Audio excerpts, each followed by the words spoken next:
morning. Hey, how the heck are you? Thursday, April 15th. Isn't today usually tax day? Not anymore. 2021. Welcome to the Monty Show. Make sure that if you're finding us for the first time on YouTube, please give us a subscribe and a follow. We got the official anointment from YouTube that we are a rising star on the platform. We're going to make the Rising Stars game. Yeah, pretty cool, though, because you guys have supported this show so much, and we picked up over 100 followers. It's like 137 followers in the last 28 days. Subscribers. God. It's not easy to change. I don't know why I keep saying followers. Because everything else is followers. Yeah, thank you. We picked up 137 subscribers over the last 28 days on YouTube. And we have over, 20,000 hours of watched content. Crazy. It's insane. You guys have really supported. 136,000. Like, that's insanity. I love that show. Yeah, I am glad you do love that show. So we really appreciate you following us.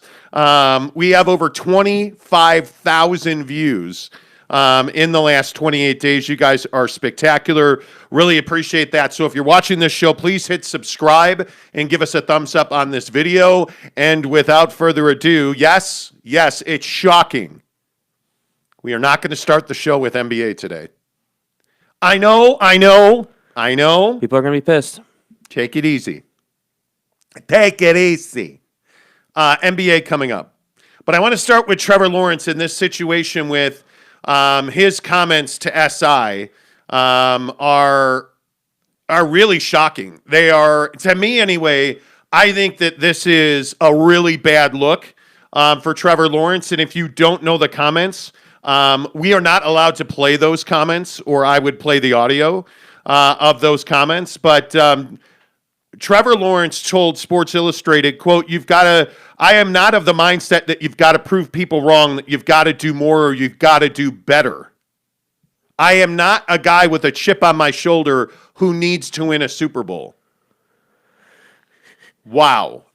Then his dad chimed in because, of course, every jerk-off millennial, here, let me do a close-up on Jake, has a dad who talks too much.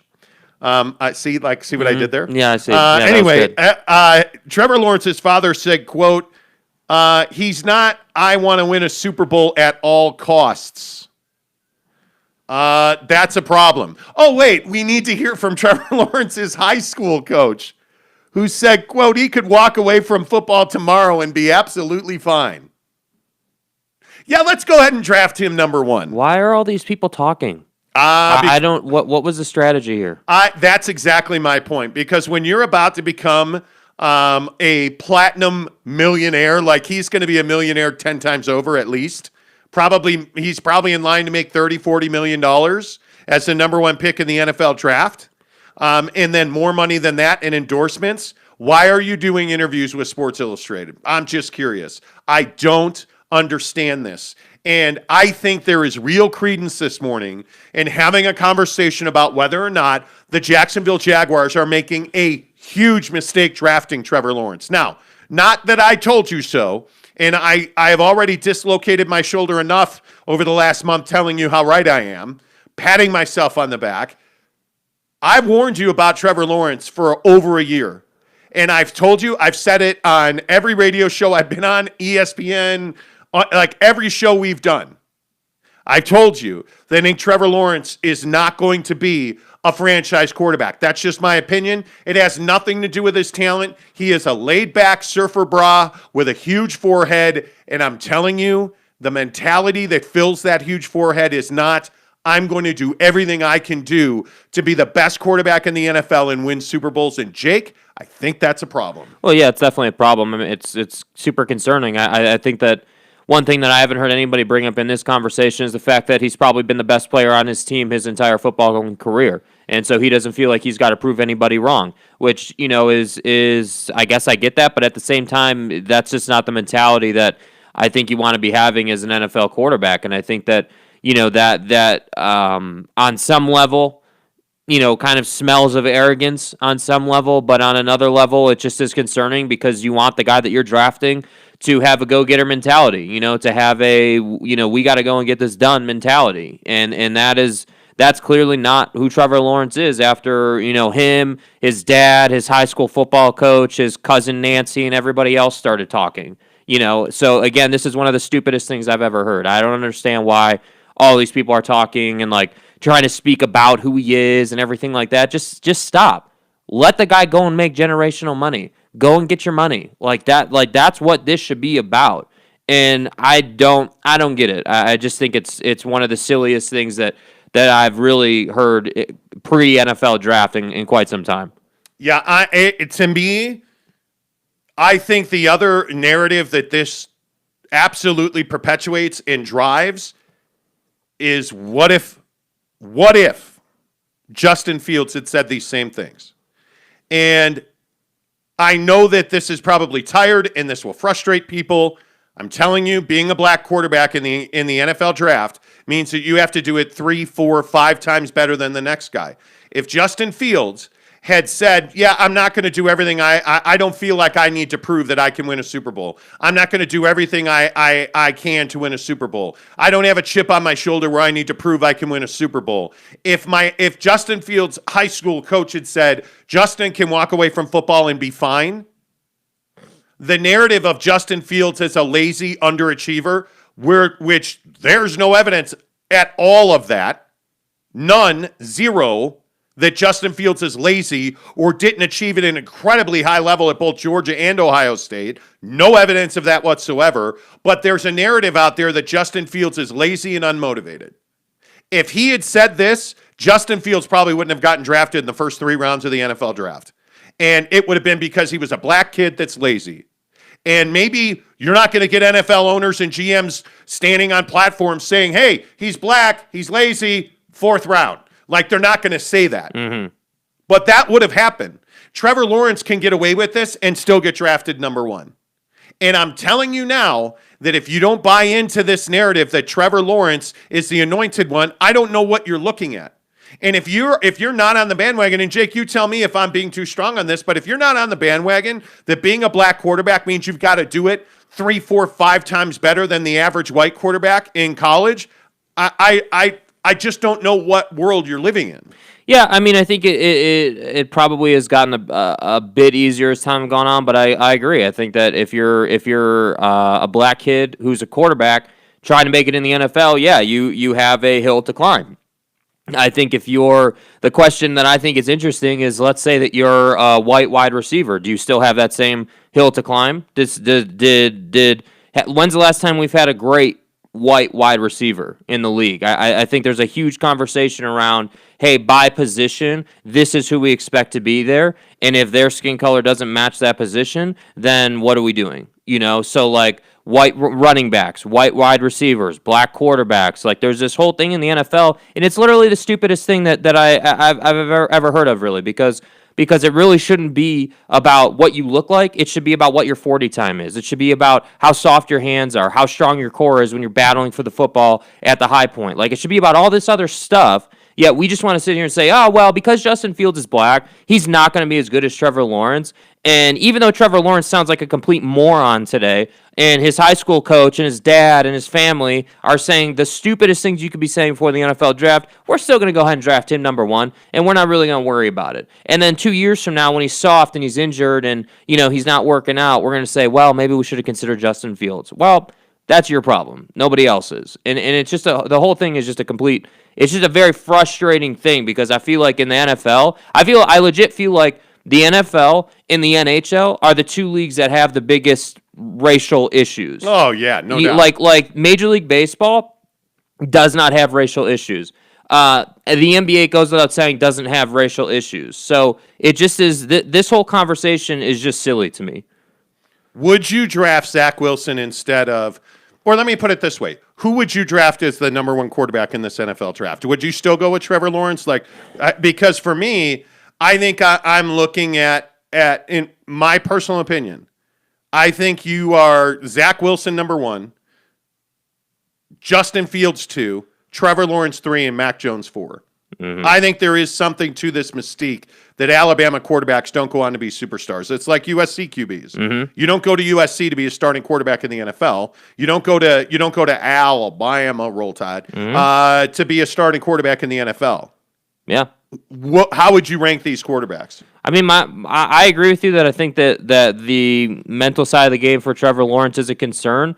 The only concern that I have with Zach Wilson is just simply the size. That's the only concern. He's one of the smaller guys of the selection this year. I look at Mac Jones and I say, hey, that is another Josh Allen waiting to happen. The problem is that he's coming from Alabama, and Alabama, just like you were just saying, has this thing about it where they don't put out good quarterbacks. They put out linemen, DBs, and wide receivers. Sometimes a running back. So, I don't know. I think what you have to do in these situations is you have to just go watch the guy and decide for yourself. You can't go off of the past or mistakes or anything like that. For me, I would probably be going with Zach Wilson. I think he's got a great arm. I think from a mobility standpoint, he fits exactly what the league demands now, which is moving the pocket constantly, which is running, throwing at weird angles, and being a heady quarterback. And you notice you haven't heard Zach Wilson come out and say he doesn't care about winning. You haven't heard any of these other guys say that. No, and Zach Wilson's parents aren't all over the media. Yeah, I'm still really struggling with the idea of so wait, we thought it would be a good idea to go and do an SI interview. Dude. Okay. So wait, just on a surface level, okay. All right, maybe you want to chronicle his lead up to the draft, his time at Clemson. Right. Okay, I could kind of get that. Right. I could kind of vibe with that. But then you want to roll out and say that, hey, well, I don't really care about winning, and I just want to be a good dad and a good husband, and I just want to have a nice career. And then you have your dad and your high school coach saying all this stuff, and I'm just like, dude, are you trying to hurt your draft stock right now? Because that's what you just did. Because you're doing everything you can do to not get drafted. Was that the stated goal that you wrote on the whiteboard in your basement before you showed up for the interview? I don't know, man. It just is. It's very weird to me. Did you just call his whiteboard fat? Yeah. Anyway, my point is, I agree with that, and already Barry, as usual, is tweaked over my racial takes. Barry says, you make everything about black people versus white people, and it's frustrating. I don't make everything black people versus white people. We're talking quarterbacks in the NFL, so of course it's black people versus white people. Do you want us to get into the Rooney Rule? Right. We can get into that. If you look at the NFL, what do you really have? You have a bunch of white billionaires not hiring black people to run their teams or be their quarterbacks on par. And the idea that black quarterbacks are not elite, or I just point to Russell Wilson, some guy that used to have a dad that was a baseball player who's now the quarterback of the Kansas City Chiefs, Patrick Mahomes. I look at Warren Moon, who's arguably one of the best quarterbacks ever. By the way, he's black. This idea that black quarterbacks don't achieve. What was Randall Cunningham? What was Michael Vick? What was Steve McNair? The list is endless. Before Deshaun Watson started flying masseuses in, what was Deshaun Watson? You have Kyler Murray. You have all of these narratives that just have no basis in fact or evidence. And if you truly believe, Barry, with all due respect, Barry is one of our most devout listeners. I respect your opinions. I love your sense of humor. You're wrong about this. We don't make everything black and white. In the NFL billionaires make it black and white. And they're not even trying to hide it. Unless you're standing up for your rights, and then you're going to get blackballed. Yeah, and you're not going to be able to vote in Georgia. Yeah. But you're not in the National Football League. That Eric Bieniemy's not a head coach in this league is terrible. That Louis Riddick is not a general manager in this league is terrible. And yes, I believe that's largely because they're black. And I think when you are a black man trying to get a job as a head coach or a GM or a president of player personnel, you have to do it better. And you had better have a perfect track record, because if you lost a single game, well, you know what? Bieniemy didn't win every Super Bowl in the last 10 years. Probably shouldn't hire him as a head coach. But this average-ass white head coach, we're going to go ahead and hire him, even though he was below 500. Who has been hired 5 or 6 other times. Or we're going to hire, Zach Taylor. With all due respect to Zach Taylor, we're going to hire Zach Taylor, who's never been a coordinator, a head coach, a leader. He's never even been in a leadership position in the NFL or at college. We're going to hire him to be the head coach of the Bengals. Yep. Are you serious? Yep. Are you That's the league, man. And then you want to turn around and say that this league doesn't have a race issue. If Justin Fields had said that he doesn't have to prove anything and he doesn't have a chip on his shoulder that requires him to win a Super Bowl, that kid maybe would not get drafted at all. And the narrative of, oh, he's a lazy black kid would be loud and clear. And I think it would be the controversy of all controversies. But Trevor Lawrence said this, who is the anointed number one pick 3 years ago. He was anointed the number one pick in this draft. Oh, because Trevor Lawrence said that and he's white. And this is just his dad looking out for him. Yeah. We're just going to gloss over this. Urban Meyer's not probably even going to know about it. And we're just going to draft him number one. And then when he's a bust, it's just going to be, well, sometimes quarterbacks don't work out. But if you'd have drafted Justin Fields number one in Jacksonville and he'd have been a bust, well, there's another black kid. This is why you don't draft black quarterbacks. Two-way street, man. Tell me I'm wrong. Yeah, it's a double standard for sure. Tell me, yeah, absolutely it is. Yeah. Absolutely it is. Yeah. Gabe Ledley says, congrats, my dudes. Everything earned, not given. Thank you very much. Gabe's talking about, Gabe. I think, our YouTube stats and stuff. We appreciate that very much. He also says, Trevor Lawrence being mentored by Jay Cutler or nah. Yes. Yes, Dude, he is. Very clearly. It's just so dumb, man. Yeah. Daft Punk 419 says Jamarcus Russell was a good black quarterback. Well, how'd that work out? I mean, and the issue is, and maybe this is my point, when a white quarterback busts, it's just, well, sometimes quarterbacks don't work out. Ryan Leaf. Sometimes quarterbacks just don't work out, Jake. Kirk Cousins. Ryan Leaf just, okay. Why? Why bring up Kirk? He's a fine NFL quarterback. It's not funny. It's not funny. I think it's funny. But some of these quarterbacks just don't work out. Mm-hmm. But when Jamarcus Russell busts, well, that's why you don't draft quarterbacks, that are black and at the top of the league. He was lazy. Look how fat he was. He had a purple drink. Like, we don't talk about that Ryan Leaf had an addiction issue. Ryan Leaf talks about that Ryan Leaf had an addiction issue. Yeah. Right? But no, we don't know. Oh, that's my point. Sean says Justin Fields is a better first overall pick. He is. I agree with that. Gabe Ledley says, love you, Barry, but acknowledging realities that people who are otherwise unaffected would rather ignore is different than making it about. Yeah, I would agree with that. We had this conversation yesterday, and I don't know how many people go back and read like comments but there were so many comments yesterday removed by YouTube on our channel over voter suppression in Georgia. Yeah. That's how bad that conversation got. We had so many people that violated YouTube's turn. I think it was half dozen. Mm-hmm. We only have, 360-something followers now. Subscribers. God. How can I not get that language right?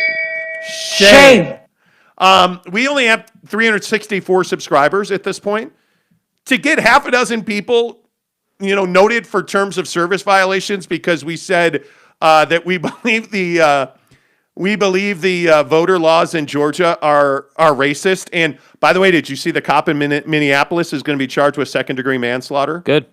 She's in jail. Good. So many people were upset I said that too. But anyway. Always going to be somebody. Yeah.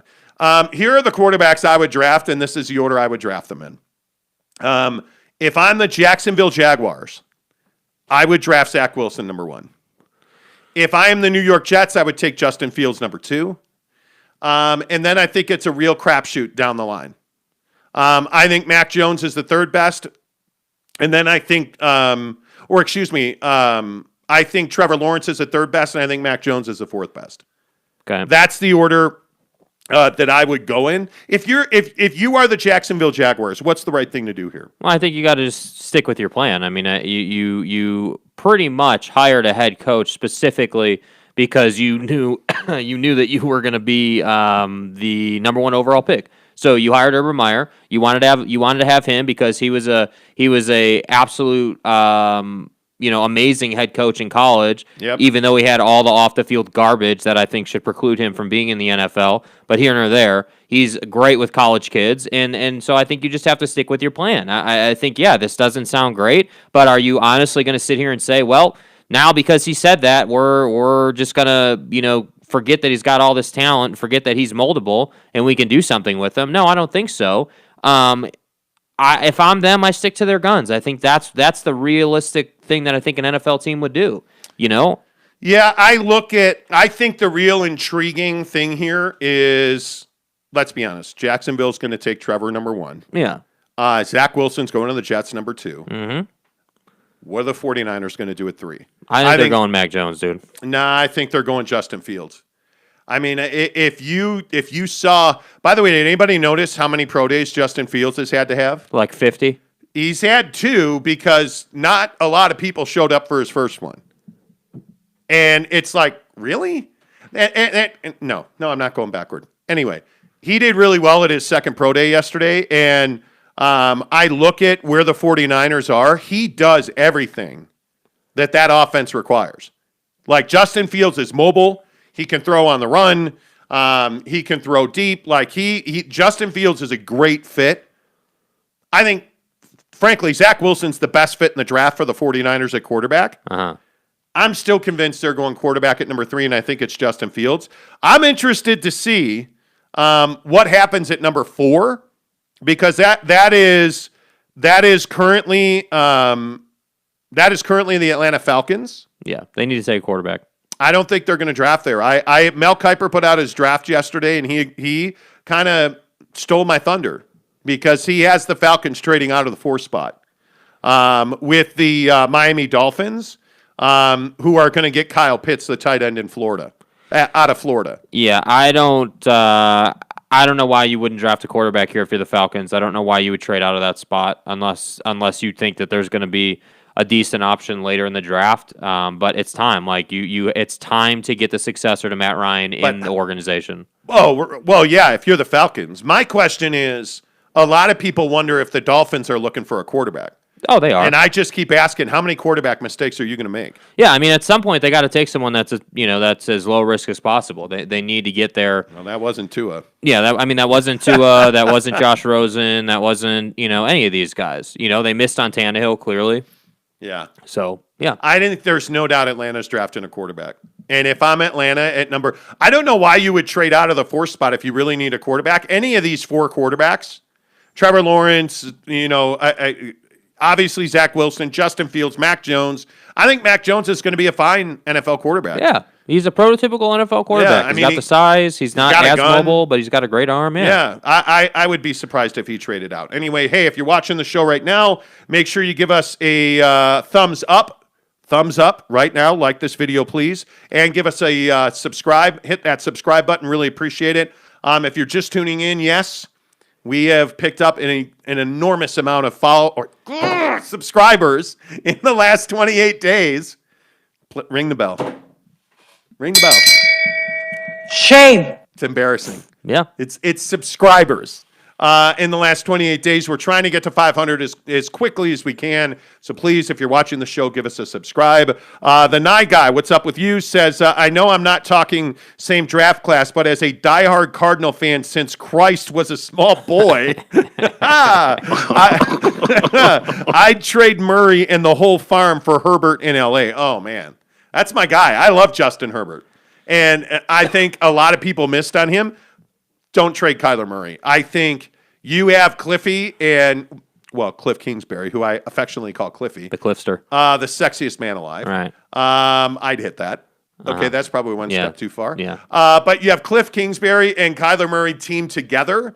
And you're starting to see that this offense is coming together. You have all these weapons offensively. Now you have a legitimate defensive front. You have somebody in J.J. Watt who can play. Who can play with Jones. I think the Cardinals are in a great spot. This is a playoff team now, in my opinion. Yeah, well, they've been a playoff team going into every season for the last 3 years, and at some point you're going to have to take that next step forward. You've got Hopkins, you've got AJ Green, you've got JJ Watt. Stop it! It's D Hop. Please. Yeah, D Hop. My bad. Sorry. If you could just go D Hop. Yeah. Sorry, D Hop. Red Sea. Right. Anyway. AJ Green's going to get hurt, so just you have Andy Isabella. Mm-hmm. And I agree with Sean 100%. He says, we are bolts up. We are not giving Herbert up. Find someone else. Nope. Sorry. No. Cheers to you, my friend. Yep. Totally agree with that. Now, if you want to trade him to the Chicago Bears, please call. Because Justin Herbert, I think, is on the precipice. He's at the threshold, which means he's really close to being the best quarterback in the NFL. I think in the next 3 years, if he stays healthy, I think that Justin Herbert's going to be the best quarterback in the NFL. And I look at, by the way, the other team in LA, Super Bowl or bust. You go all in on Matt Stafford like that, Super Bowl or bust. Yep. All right, let's deliver the goods. It's what everybody wants, right? I'm going to get naked now. Okay, no, that's not what everybody wants. Here's the game plan. Nothing? Thank you. You're welcome. Here's what everybody wants.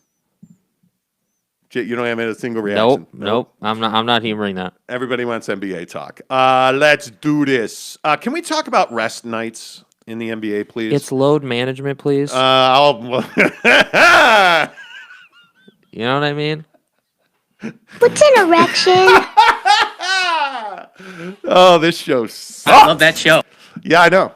Load manager. You're a load manager. That's what she said. Hey. I look at the Sixers and the Nets last night, and I am shocked.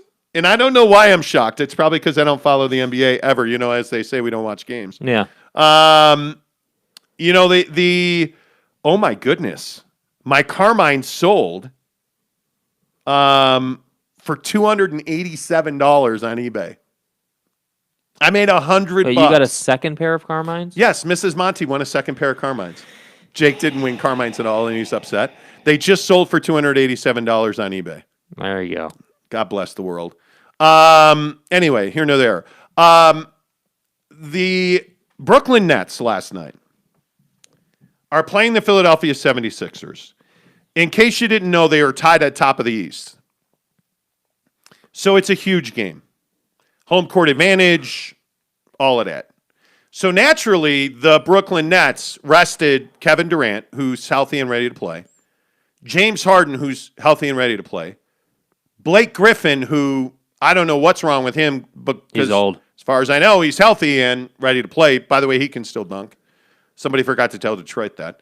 And they rested LaMarcus Aldridge, who all he's done is rest because he didn't play, and then he got cut, and now he's a Brooklyn Net. And he already, as Stephen A. Smith said yesterday, you already need a vacation day? Bro, you've played like 3 games for the Nets, and you need rest? Yeah. Load management? Yeah. The NBA's got a load management problem. The NBA's got a rest problem because I don't know how to break this to anybody. You're playing 10 fewer games, and this is a national TV game on ESPN that everybody was looking forward to. I set an alarm on my phone to make sure I didn't miss tip-off. And I don't get anybody but Kyrie Irving, who, by the way, has been rest managing. But did you hear why they've been giving him days off for family reasons? Because he's been converting to Islam. So he's needed days off so that he can go through that process. And it's Ramadan, so he is fasting daily. I have no problem with a player choosing religion. I don't. Uh-huh. You chose to convert to Islam in the middle of the basketball season? Like that, I don't understand this. It's basketball is not a priority for Kyrie Irving. It's very simple. Am I the only one? And maybe I am making too much of this. The Brooklyn Nets are a mess. Like I have a hard time believing that there are many other teams who would go about their business this way. Kevin Durant, okay, I can understand. The Achilles is no longer the issue, but he's got a quad hamstring thing they say they're managing. Okay, he's arguably the best player in the world. But you know what you're getting from Kevin Durant. Let's be careful with Kevin Durant. Yeah, you know what you're getting out of him. LaMarcus Aldridge needs a day off already? Bro. Blake Griffin needs a day off already? Bro, what are you talking about, man? James Harden gets another day off already? Again? You were fat. You're in great shape. Why are you taking another day off? This is an epidemic. What if you are Kia? You are Kia. Kia NBA on ESPN and TNT. Uh-huh. It's the official car of the NBA, if I'm not mistaken. Yeah. It's the biggest game of the week. Nets and Sixers. And 3/4 of your starting lineup does not play? Like a motherfucking. How do you explain that to your sponsors? By the way, if you ever wondered if fans mattered, fans don't fucking matter. Like, are you serious that they excuse my French, I try not to curse. Are you serious that fans don't matter? They don't matter. Who gives a damn? This is amazing to me. What fans? What fans in the stands? There's no fans don't matter. Nobody cares. I really think it's quite amazing that the Brooklyn Nets signed a guy in Kyrie Irving, and now we're just letting him dictate to them when he plays and when he doesn't. And the Ramadan thing and the Islam thing, okay, I can respect that, but it's unacceptable to be missing this many games. It's not good enough. Yeah, I have no problem with. Listen, you need to follow your spiritual beliefs. I'm all for it, but you converted in the middle of the season. After you pulled your little prank where you went out and got COVID and were at a party and all that. In a club, you were at a birthday party in a club. Oh, by the way, anyway, I don't get it. Sean says that's a sketchy reason. I don't think he's telling the Nets the whole story. Don't know. I can respect game, the night guy says, but not personalities. The Nets team is a gang of D-bags. It's starting to look like that. Yeah. Seriously. And it's not like KD's had nothing going on, obviously. Well, obviously with his, homophobic slurs with Rappaport and... I personally would like an apology. This is amazing to me that here we are and the Nets are... And by the way, the Nets lost the game. Yeah. Which they don't really seem to care about. And this is why I'm telling you this is dangerous. The Nets don't believe that they need home court advantage. And if you are in this league and you're not trying to get home court advantage and you're not doing everything you can do, you're not going to win an NBA championship. Maybe the Nets and Trevor Lawrence can hang out now, Maybe, but I'm being serious. Like, it does not seem like the Nets take home court advantage seriously. Like, if you're the coach, if you're Steve Nash, if you're the general manager of this team, what are you going to say to Kyrie Irving right now? Yeah, at some point you have to take control of it. It really is that simple. At some point that has to happen, And I think that Kyrie Irving clearly believes that he's above any standard and he can just do whatever he wants, and that's not good enough. That's not how it works.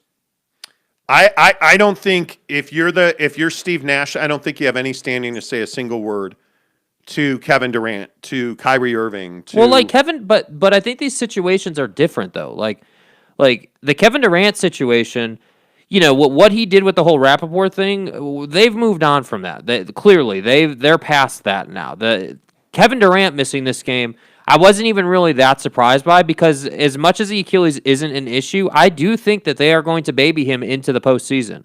And then I think they're going to ride him hard in the postseason. They are going to play him a lot of minutes. And so they're really trying to be conservative right now, which I get.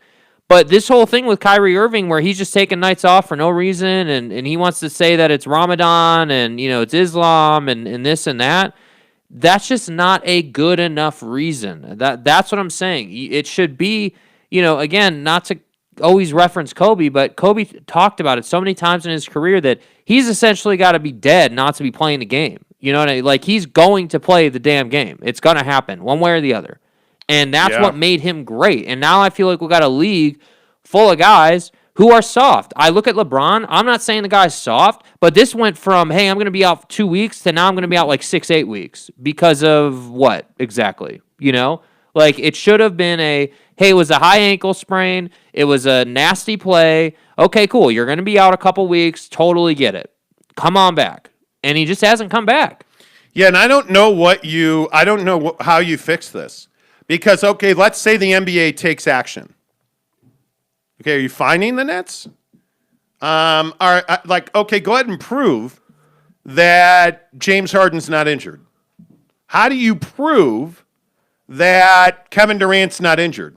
Yeah. How do you, it's remarkable to me that the NBA, there's almost nothing they can do. Yeah. And that's why I say you got to start hitting teams in the pocketbook. If our sponsors and fans are going to suffer, if our TV partners are going to suffer, you're telling me that you turned on that Nets game? I turned it off. I watched baseball after that, frankly. Are you telling me that people aren't turning off the Nets-Sixers game because most of the stars in Brooklyn, outside of Kyrie Irving, who actually for once played, are not playing, I'm not watching that game. Yeah, it's not compelling. What's the point? Yeah. You know, like it just is. This is really damaging to the NBA. Yeah. And I don't know that people recognize how damaging this is. I don't know that people understand the ramifications of this. This is what I said about the Masters, and everybody told me I was an idiot. The Masters isn't enough to watch the Masters. The Masters this past weekend had historically low ratings because there are no stars in golf right now. What's the draw? And by the way, Matsuyama wins the Masters, and what's the first thing we get? Asian hate. Oh, well, because people don't want to watch Asians play golf. Come on. You got to do better than that. But people are not just going to turn on because it's the Nets. Yeah. The Nets have not been good enough for long enough. The NBA is not a team league, it's a player league. Yes. And if the players aren't playing, What are we watching? Yeah, I don't know. Bob says, I'm tired of the prima donnas. Pay them less, and I guarantee you they play. But again, I don't disagree with that, but how are you going to pay them less? Yeah, that's not the culture in the NBA anymore. That's not really an option. Yeah, it is really frustrating. Yeah. It is really, really frustrating. And then there's Luka Doncic last night, of a guy who plays every single night. Anybody see what he did to Memphis last night? He threw up a one-footed, one-handed three-pointer falling forward at the buzzer to win the game. The Mavs were down 2. Luka Doncic, I don't know how he did it, but he was surrounded by a couple of dudes. He threw it up, and was that even left-handed? I don't know. Probably. Was he blindfolded? I think he was. But anyway, the point is, Luka Doncic plays every night and finds a way to win. And his step back, the behind the back dribble step back that he So wait, hit, are you now a Luka fan? No, I hate Luka Doncic. I think the diving, the whining, and the complaining, and they lose by 67 points, and it's I have to be better. Let me throw a bottle of water to show my discontent. That's how I feel about Luka. Yeah, yeah. Why are you a Luka guy? No, I'm not. I think that it just is. It's That highlight actually is on TV right now. It's off his left foot with his right hand, and he almost fell down throwing it up, and it went in. yeah. And not only did it go in, it snapped in. All Yeah. wet. Yeah. Who does he think he is? Devin Booker? Yeah, I don't know, man. I mean, it's a cool little shot. I don't particularly find it to be some amazing feat of NBA basketball. I think he did what he could in the moment, and it happened to go in, and it only goes in because he practices constantly. Okay. So I don't think it's better than any other game winner we've seen. I think Dame's game winners are far superior to that. Wow. So you're not a Luka guy at all. I just don't understand why it's being heralded as some special play. Guy, it was at the buzzer. Who gives a damn? One-handed. All these other guys are at the buzzer too. Dame is shooting one-handed, 35-foot shots at the buzzer and knocking them down with a hand in his face. He had a wide open look Jake, at the rim. You're a spectacular basketball player. Legit, I'm not even. You're a really good 3-point shooter. Can you make that shot?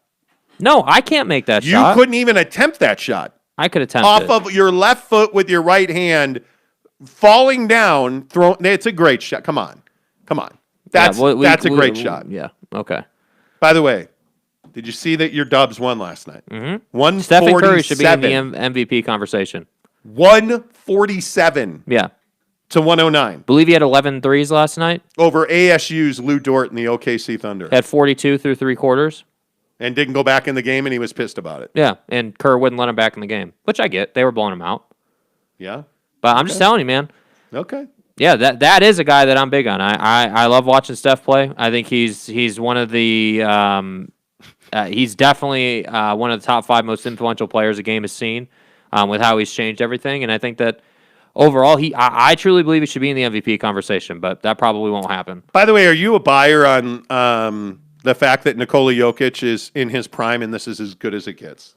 I mean, I'd have to look up his age. I don't know how old he is, but yeah, I mean, he's playing really well. There's no doubt about that. As good as it gets. I don't know. I think there's always room for improvement from a shooting standpoint. As players age and they get more reps, they tend to, become better shooters. So Yeah. I think that as a big, your athleticism leaves you quicker than a guard or a smaller player. So, I think that also, plays a role. Yeah, I'm thinking that Nikola Jokic is going to get a lot better. Yeah. I think his footwork can improve dramatically, especially on defense. They won last night, by the way. Michael Porter Jr., 25-10 and 3 blocks. Yeah. He's coming. The Nuggets are looking at signing Austin Rivers. Do you like that move? Is Yeah. that, I don't know, replacement is a little strong. It's a good Band-Aid. But he fills the roster spot, certainly that Jamal Murray had. Yeah, I think the Nuggets were looking for a guy that could shoot, could run the offense a little bit. You know, Austin Rivers has not historically been a guy that's going to be your lead point guard. He's going to be more of a 2 guard, a scoring guard. But for them, I think that it's fine. I think that he can bring the ball up, get you into your offense. He can be the guy that the defense forgets is in the corner, and he can knock that shot down. And I think that is going to be his role. By the way, I have to find a way. Do you know how to block people on YouTube? Gabe Ledley criticized me. He says, Monty crushes Lawrence for being indifferent to winning, then crushes Luka for wanting to win too bad. But he used T-O-O, too bad, the right way. It's not that I crush Luka for being... Yeah, when did you say Luka wanted... I don't understand that. Because he throws these fits when they lose. Yeah. And, he sits on the bench. There's a lot of times where they'll lose, and it's usually when they get blown out. Crying face Luka is a meme consistently. And it's an act. It to me... Getting blown out in the NBA is part of your existence. That's going to happen in a league that has this much talent. Yeah. And it's an act. Throwing things is an act. Crying in public is an act, in my opinion. Uh-huh. Right? Your mom's hot. We get it. What are you crying about? Luka's mom is hot. What I meant to say was Luka is an actor. And I think that he's a great player. But I don't think he's crying Luka face, throwing water bottles because he wants to win more. Yeah. I think it's because he wants attention. Mm-hmm. And he wants to try and deflect some of the crappiness of his game when they lose. So, point not well taken, Gabe. Lopes down. Anyway, I'm kidding. I'm just being a jerk. Sean says, is Bol Bol underappreciated by Denver? I mean, he's coming off the bench and he's contributing. What does Bol Bol ever turn into? Oh, he's going to turn into a player. He's extremely young right now. He's at a point in his career where he just needs to lift a lot of weights and grow into that frame. You even lift? Yeah, he needs to grow into his frame. But I think we saw him in the bubble a little bit last year. He can shoot the three, can run the break. He can do a lot. Yeah, 3 minutes, 6 points last night. They won comfortably over the Heat. And the Heat are a good team. Yeah. Heat are a good club. That's what I'm saying. I don't think the Nuggets are just going to spin out into some irrelevant team. I think they're going to figure out what they need to do. Jokic is I think still the leader. He had a triple-double last night. Yeah. I mean, points, rebounds, assists. That's he's. Legit. I agree with you. Steph belongs in the MVP conversation. I think it's Jokic's to lose right now. Yeah. No. I think that I think that it's it's hard as a big to win an MVP. I think that just is the fact of life if you're big in the NBA. I just think he needs to continue to keep putting up numbers. That's what that's just what he has to do. There can't be a fall off. There can't be a slow point for him. He's just got to continue. Yeah, I think you're probably right. I think you're probably right. All right, make sure you give us a thumbs up and a subscribe here on our YouTube channel. If this is your first time here or if you haven't liked this video yet, please go ahead and give us a thumbs up and subscribe if you have not. We are attempting to get to 500 as soon as we can. Let's talk about furniture or Matt Gaetz. Whatever. For Matt Gaetz. Man, you are just. Matt Are you gonna make it? Yeah, I'm fine, dude. Jeez, Grumpinator. Matt Gaetz is in a lot of trouble. And I know that we had this huge discussion yesterday about whether or not we should be. This is a sports show. This is a sports show, you jerks. You're a douche. Let's talk about Matt Gaetz and the fact that women he has partied with are now coming out on the record. Time Magazine, CNN, they all have pieces on these women that are talking to the media. And these women at these sex parties, right? Matt Gaetz, were going to these sex parties, is the best way I can put it, in suburban Orlando. Matt Gaetz, the congressman, is a Floridian. His dad is a power player in Florida politics. And in Orlando, Matt Gaetz, among others, would attend these incredible sex parties, apparently. But he was not the only one. Apparently, Gaetz was among other Republican power players at these sex parties. The partygoers, at times dressed in formal wear from a political event they had just left, mingled and shared drugs like cocaine and ecstasy, and most times had sex. Oh, cocaine and hookers, my friend. Are you serious? Gaetz, who was described as brash, liked to discuss politics and be the expert in the room. He behaved like, quote, a frat type of party boy, sometimes taking pills she believed were recreational drugs. Do any of these details matter? Yes. Okay, so then do the details at the FBI while Donald Trump was still president, because don't forget, Matt Gaetz is Donald Trump's boy, even though now he will not take a meeting with Matt Gaetz. Yeah. Who asked for a meeting with Donald Trump at Mar-a-Lago, and Donald Trump was like, no. Get the hell out of here. Matt who? I don't know Matt Gaetz. Yeah, get the hell out of here. But Donald Trump will not meet with him. Yeah. But during Donald Trump's presidency, the FBI executed a warrant at Matt Gaetz's home where they seized his computer and his cell phone. And Donald Trump likely knew that was going to happen and didn't stop it. So this is not good if you are Matt Gaetz. After some parties, money would change hands, according to receipts reviewed by Time Magazine, CNN, and other news outlets. Gaetz and his associate Joel Greenberg, a former county tax commissioner indicted last year on multiple federal charges and now a cooperating witness with the government, used digital payment applications, Venmo, to send hundreds of dollars to at least one woman who attended the parties. The receipts viewed show payments being recorded that took place between 2018 and 2019 and include at least one that indicated in a label that it was a compensation for travel payment. Ugh. That's not good. No. Remember, he's charged and being investigated for sex trafficking, and that usually means that an underage girl crossed state lines. Yeah. That's a no-no. That's called a federal offense, sir.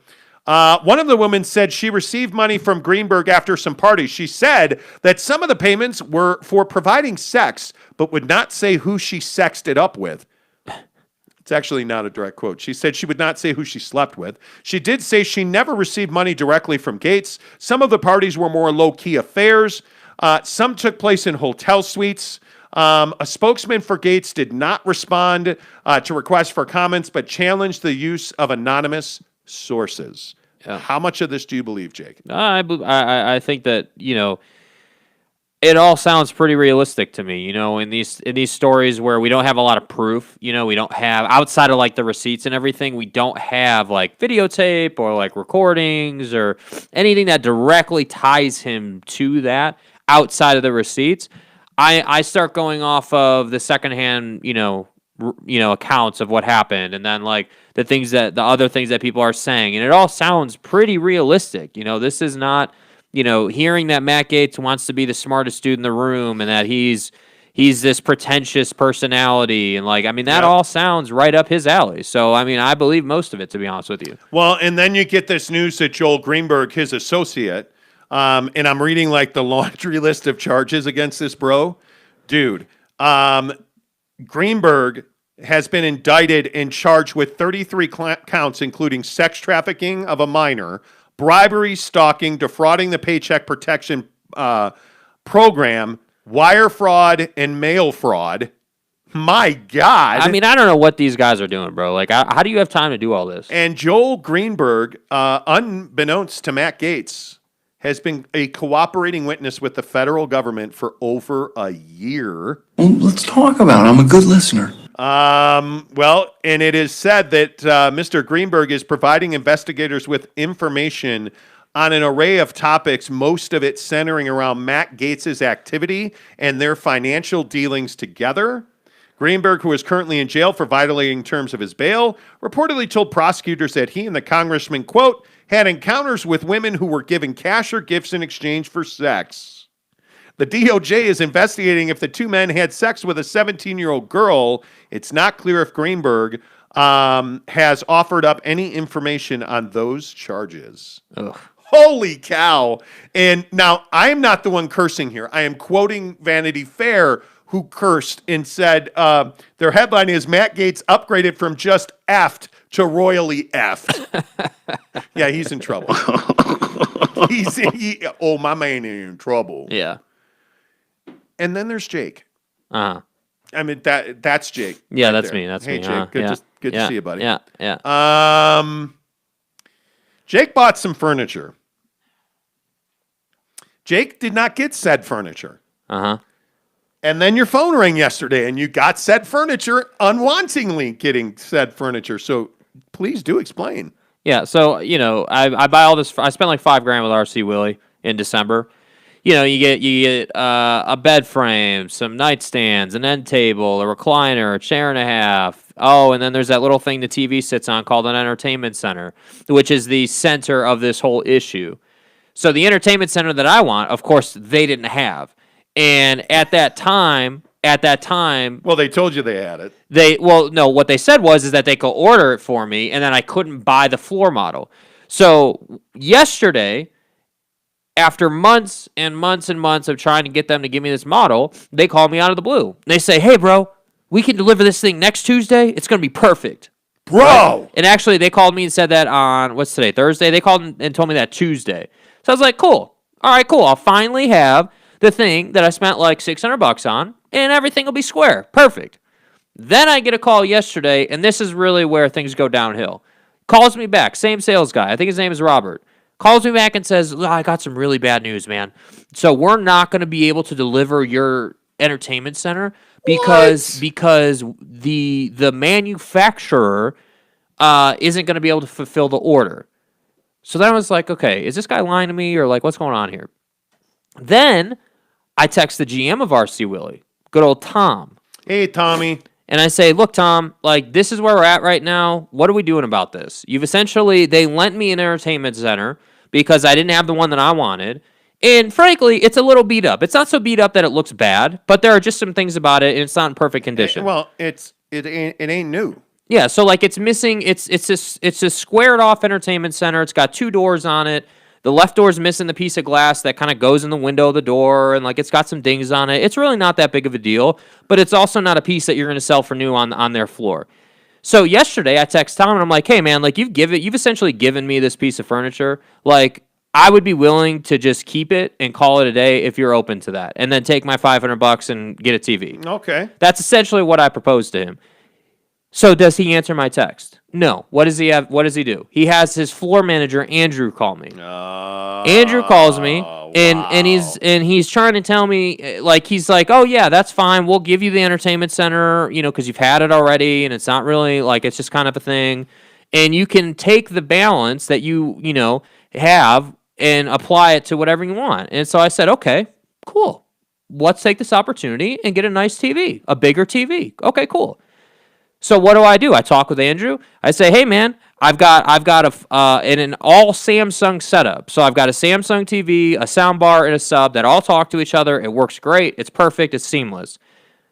I want the same TV. How big's your TV? Right now, my TV I think is like 40 or 43. The TV that I was gonna get. So how big's the TV you wanted? The TV that he offered me was gonna be either a 55 or a 65. And he said, if you're gonna get one of these, you should get the 65 because it's got a better refresh rate.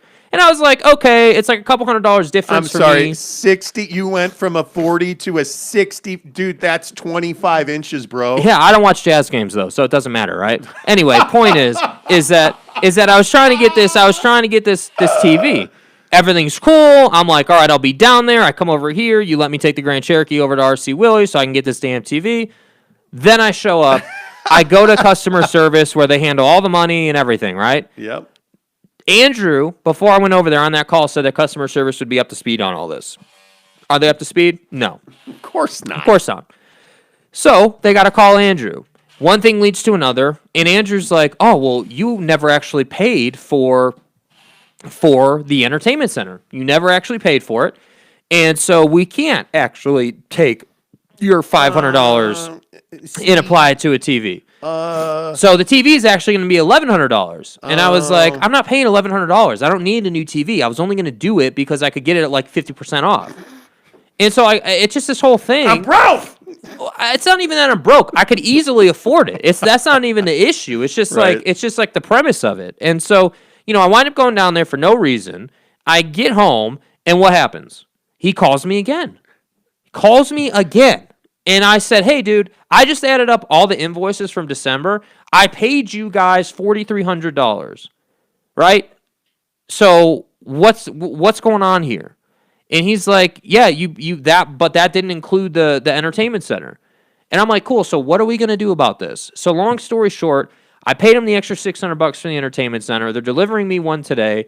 It's the one I wanted, except it's in white oak, not the gray that I really wanted. And Because I'm just calling white it a day. doesn't match your decor, man. Now you have decor, man. Yeah. So You're like an adult. The whole thing is trash, man. It's amazing. Tyler says if you have a problem with RC Willie, it's a you problem. It's not a me problem. I don't think this is you know what this is? This is a pandemic problem.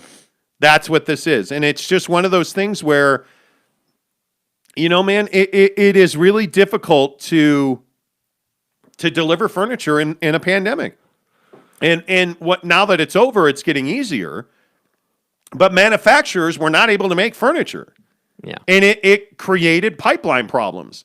And I think you're a product of that. It's been 4 months. How exactly is that my problem? That's not your problem. But it's also, it is, it's just one of those things that I don't think it's on either side. And the Nye guy makes a good point. He's like, dude, be careful. Going to wind up with a horse's head in your bed from the RC Willie Mafia. Yeah.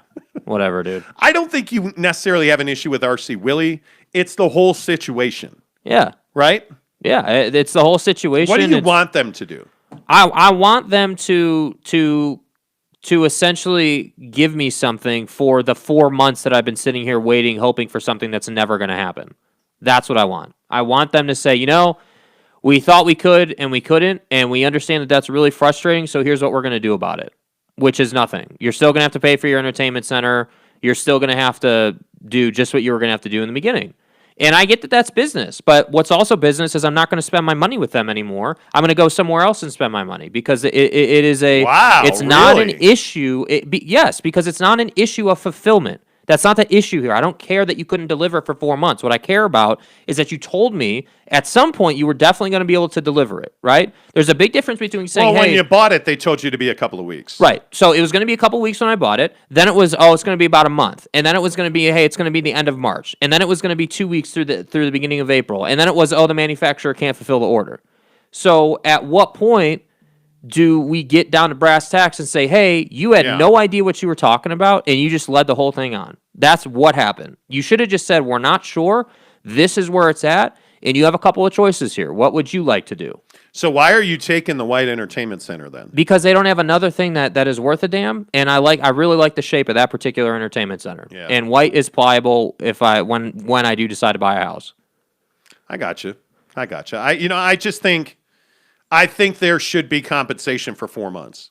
Yeah. And I would directly say I would say, and I wouldn't text him or call him directly. I mean, you have his cell phone, but I think I would leave him a message in his office with his secretary and be like, hey, talk to his secretary. Trust me, when you're the general manager of an RC Willie store, the secretary is the most powerful person in the building. Yeah. Because she will get you to him. The NDM Yeah. will get you to the guy you're trying to get to. Yeah. Because he ain't going to call you back. Because he doesn't want to have that conversation. So you got to get him through his secretary. Yeah. You feel better? Yeah. This is our Friday at work now. Yeah. Because And we're I'm off ready tomorrow. for it. Yeah, I'm ready for it too. We're going to Vegas over the weekend, so it should be we should be good to roll here, right? Yeah. You gonna get snap out of this fog or what? Yeah, man. It's been a long couple of weeks. For sure. Make sure you click subscribe on our YouTube channel. If you're watching this right now, please give us a thumbs up. Really appreciate you being here. If you missed any of the show, All of our highlights are in our highlight playlist. You can go back and watch the full live stream as well. That's on our channel every single day. Really appreciate you being here. Everybody on Spotify, holy cow. We had a huge day on Spotify yesterday. Thank you for listening to the show wherever you find us, wherever you want to find us. Just Google search The Monty Show. MONTY, The Monty Show. Until tomorrow, say R.C. Wiley, Jake. R.C. Wiley, Jake.